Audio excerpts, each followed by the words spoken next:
भीड़ से भरी ट्रेन का रिजर्वेशन डब्बा, जहां हर सीट किसी न किसी के नाम पर तय होती है।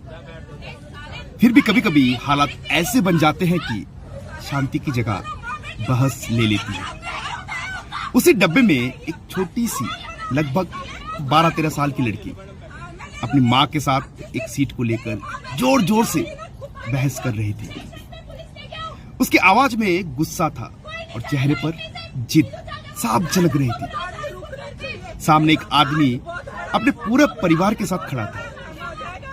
स्थिति को समझते हुए वो बहुत ही शांत स्वर में बोला, कोई बात नहीं, आप बैठ जाइए, हमें माफ कर दीजिए।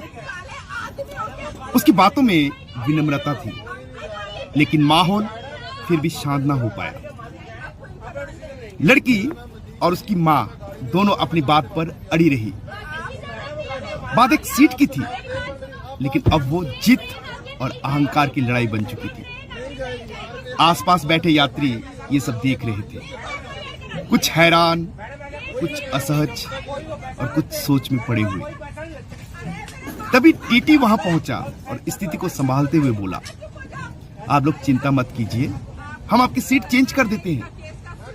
उसने समझदारी से हल निकालने की कोशिश की, क्योंकि सामने वाला आदमी अपने परिवार के साथ सफर कर रहा था।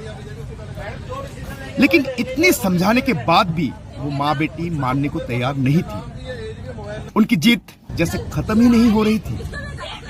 ये दृश्य सिर्फ एक सीट का विवाद नहीं था, बल्कि एक गहरी सीख भी दे रहा था। एक छोटी सी बच्ची जो अभी जीवन को समझ ही रही है, अगर इतनी आक्रामकता और जिद दिखा रही है, तो ये सोचने वाली बात है कि वो ये सब कहां से सीख रही है। बच्चे वही सीखते हैं जो अपने आसपास देखते हैं। अगर उन्हें धैर्य, समझदारी और सम्मान सिखाया जाए, तो वो भी वैसे ही बनते हैं। लेकिन अगर हर छोटी बात पर बहस और जिद को ही रास्ता बना लिया जाए, तो वही उनके स्वभाव का हिस्सा बन जाता है। वही दूसरी ओर उस आदमी का व्यवहार हमें यह सिखाता है कि कभी कभी शांति और विनम्रता ही सबसे बड़ी ताकत होता है।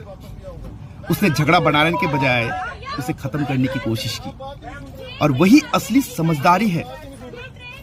इस पूरे घटनाक्रम में यही समझ आता है कि समाज की शुरुआत घर से होती है। बच्चों को सिर्फ पढ़ाई नहीं, बल्कि अच्छे संस्कार और व्यवहार भी सिखाना उतना ही जरूरी है, क्योंकि एक छोटी सी आदत